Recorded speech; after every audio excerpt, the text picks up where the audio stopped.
ఖమ్మం జిల్లా ప్రభుత్వ ఆసుపత్రిలో స్కానింగ్ కష్టాలు రోగులకు నరకం చూపుతున్నాయి.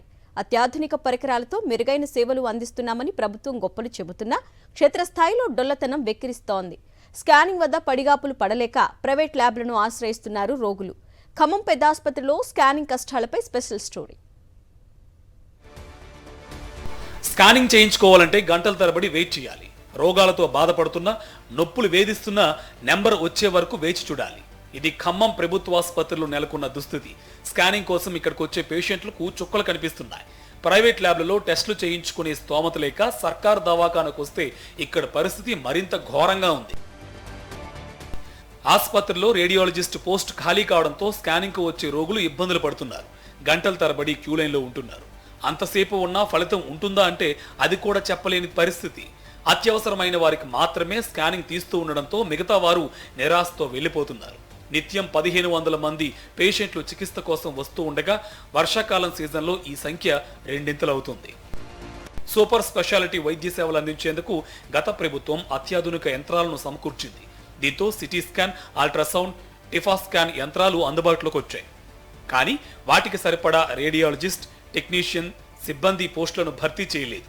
దీంతో నిత్యం సమస్యలు ఎదురవుతున్నాయి. ఉన్న ఒక్క రేడియాలజిస్ట్ వెళ్లిపోవడంతో సమస్య మరింత జటిలమైంది. ప్రధానంగా సిటీ స్కాన్ తీసే దగ్గర రోగులు గంటల తరబడి నిలబడి వేచి చూడాల్సిన పరిస్థితి ఏర్పడుతోంది. అంతేకాకుండా రేడియాలజిస్ట్ లేకపోవడంతో ఆ గంటల తరబడి అక్కడ నిల్చున్న పరిస్థితి కనపడుతుంది. మరి రేడియాలజిస్టు ఆ వర్క్ భారంతో మరి ఆయన లేకుండా వెళ్ళిపోయాడు. ఆ స్థానంలో కొత్త వారిని నియమించాల్సింది ఈ ప్రభుత్వం అధికారులు మాత్రం ఏమాత్రం పట్టించుకోవడం లేదు. రేడియాలజిస్ట్ వెళ్లిపోవడంతో ఇబ్బందులు ఏర్పడుతున్న మాట వాస్తవమే అన్నారు ఆసుపత్రి సూపరింటెండెంట్ కిరణ్ కుమార్. రేడియాలజిస్ట్ పోస్టుల భర్తీ తర్వాత ఇబ్బందులు తొలగిపోతాయని చెప్తున్నారు. అంటే మనకు పేషెంట్ ఒత్తిడి కూడా ఈ మధ్య మనకు మెడికల్ కాలేజ్ హాస్పిటల్ అయ్యాక మనకు పేషెంట్ ఒత్తిడి అంటే నెంబర్ ఆఫ్ పేషెంట్స్ ఎక్కువ అయ్యారు, సర్వీసెస్ ఎక్కువ అయ్యాయి.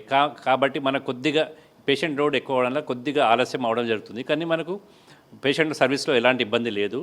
వాళ్ళకి కావాల్సిన స్కానింగ్ కానీ, ఎక్స్రేస్ కానీ, టెస్టులు కానీ మనకు ఇన్ టైం అవుతున్నాయండి. అయితే కొద్దిగా మనకి ఇక త్వరలోనే మనకు రిక్రూట్మెంట్ అవ్వబోతుంది. మనకు డిఎంఈ నుంచి మనం రిక్రూట్మెంట్ చేయబోతున్నాం. అప్పుడు మనకి కొత్త డాక్టర్స్ రాబోతున్నారు. పాలకులు, అధికారులు వెంటనే స్పందించాలని ప్రజలు కోరుతున్నారు. లేకుంటే అత్యవసర పరిస్థితుల్లో ఆలస్యం జరిగితే పేషెంట్ల ప్రాణాలు సైతం పోయే ప్రమాదం ఉందంటున్నారు.